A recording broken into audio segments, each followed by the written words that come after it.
Boa noite a vocês e vou pedir o que eu sempre lhes peço. Primeiro, deixar o like, gostei, o joinha, a curtida, tá? O primeiro C, né? Que é o C de curtir. Então você aperta aqui, curtir, curtir, curtir, curte, curte, curte. Se puder, comenta, comenta, comenta, que é o segundo C, a interação de vocês no chat, ajuda na distribuição, no alcance desta live. Meus queridos, e o que saiu hoje na Gazeta do Povo? Foi esse artigo do nosso mestre. Não sei se é seu, mas meu ele é, do mestre J.R. Guzzo. Mestre J.R. Guzzo, ele escreve assim hoje na Gazeta do Povo. Moraes e suas inovadoras contribuições para o direito brasileiro. A ciência do direito deve ao ministro Alexandre de Moraes, com a coautoria dos seus colegas de STF, a criação do flagrante perpétuo. E eu fico até honrado, porque essa expressão fui eu que cunhei. Deve também a prisão preventiva por tempo indeterminado. Deve o inquérito policial que só acaba quando termina. Deve a elevação do Supremo Tribunal do país à categoria de maior vara penal do mundo, com 2.000 processos pelas últimas contas. Como se admira publicamente o próprio ministro, diante de aplausos e da bem-aventurança da esquerda, cada vez mais encantada com essa criatividade na defesa da democracia. E o Guzzo, lá pelas tantas desse artigo, ele vem falar de uma coisa que realmente é um escândalo para qualquer pessoa séria que olhe. Para qualquer pessoa que tenha no mínimo 2 neurônios que saibam conversar entre si, isso já provocaria escândalo, mas não provoca escândalo para os de esquerda e para os vendidos desse país, que é o fato de nós termos esse juiz que é ao mesmo tempo vítima, acusador,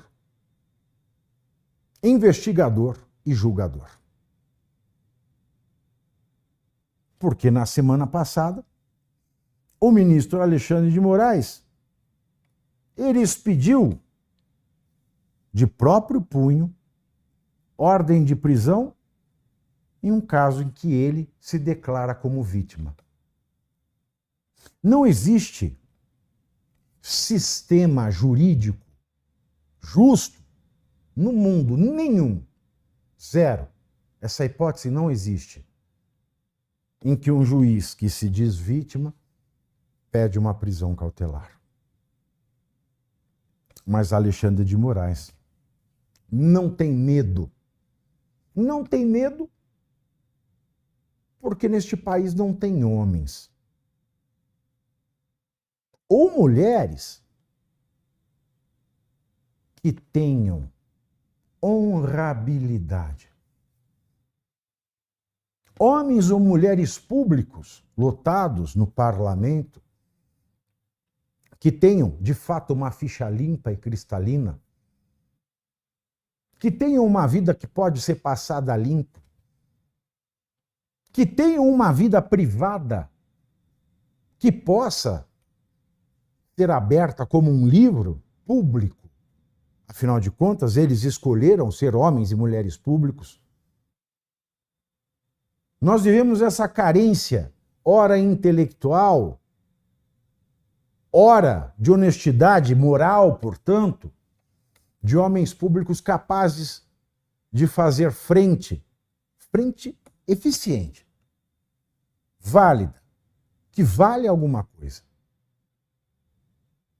a esse que é, sem dúvida nenhuma,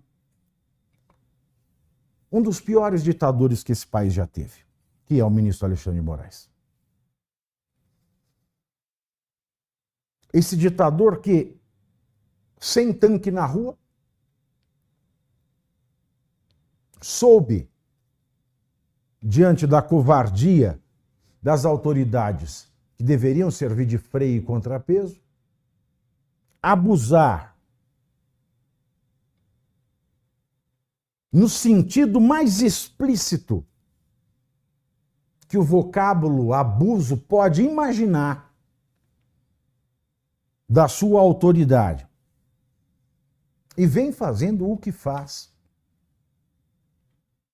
contra os brasileiros. Repita-se, o Senado serve como freio, como contrapeso ao STF, mas o Senado nada faz. O Congresso é composto por senadores e deputados federais. E eles também pouco fazem para exigir algo do presidente do Senado, que também é presidente do Congresso. E os deputados não sabem, não têm ciência técnica para fazer uma obstrução legal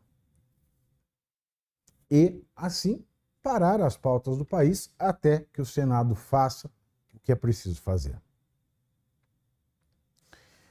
Eu vejo muita gente, eu encontro muita gente que reclama do Lula e pergunta: o Lula vai ser empichado? Não vai? O Lula vai perder o cargo? Não vai? Motivos jurídicos tem. Tem de monte. Inclusive motivo para ele ficar inelegível. E eu retomo aqui o caso do 1º de maio, Dia do Trabalhador, em que ele fez um comício político para o Boulos, usando dinheiro de renúncia fiscal da própria presidência da República via Lei Rouanet. Só isso é motivo bastante o suficiente para que ele se torne inelegível.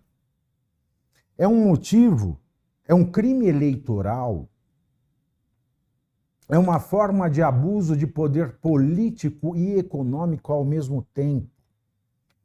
É um exemplo didático muito mais claro, muito mais convincente, muito mais certeiro do que a hipótese pela qual o TSE tornou inelegível Jair Bolsonaro.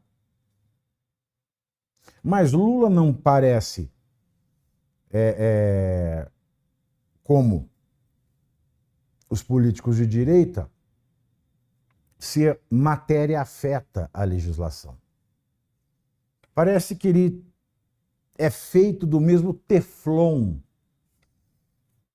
que o ministro Alexandre de Moraes e outros ministros, em especial o ministro Alexandre de Moraes, porque, vamos recordar, dentro desse festival de prisões preventivas manifestamente abusivas, ilegais, e que são, portanto, nos dizeres dos seus próprios colegas, torturas.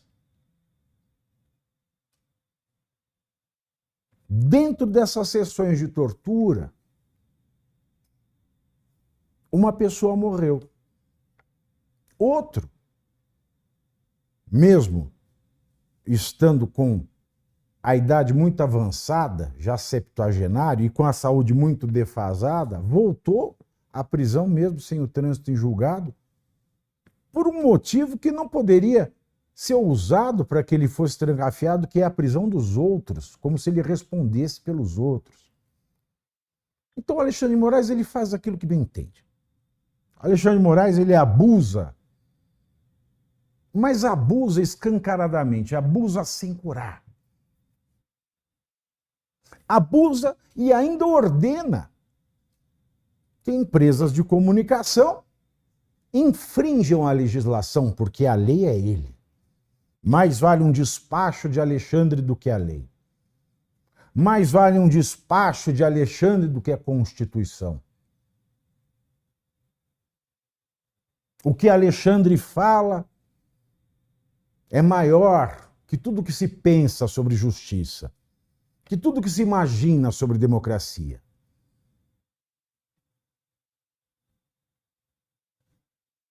E ninguém para fazer frente a esse verdadeiro descalabro. É algo realmente lamentável. E quando as pessoas me falam Lula cai ou não cai, eu falo o problema não é o Lula. O problema não é o PT. O Brasil já sobreviveu a 8 anos de Lula, já sobreviveu a 6 anos de Dilma, já sobreviveu a 14 anos de PT. Mais 4. O Brasil não fecha. Porque país não fecha. O grande problema desse país, o grande mal que acomete esse país, chama-se Alexandre e tem por sobrenome Moraes. Alexandre de Moraes, cujo pai faleceu na semana passada, e era a matéria a ser comentada no programa da terça, quando nós tivemos esse canal sequestrado, que nós sentimos muito o falecimento do pai do ministro. Mas uma curiosidade que deve ter sido tratado por outros comentaristas, há anos, o pai do ministro Alexandre de Moraes, que morreu na semana passada, que faleceu na semana passada, sequer dirigia a palavra ao filho. Tamanho o grau de reprobabilidade de um pai para um filho.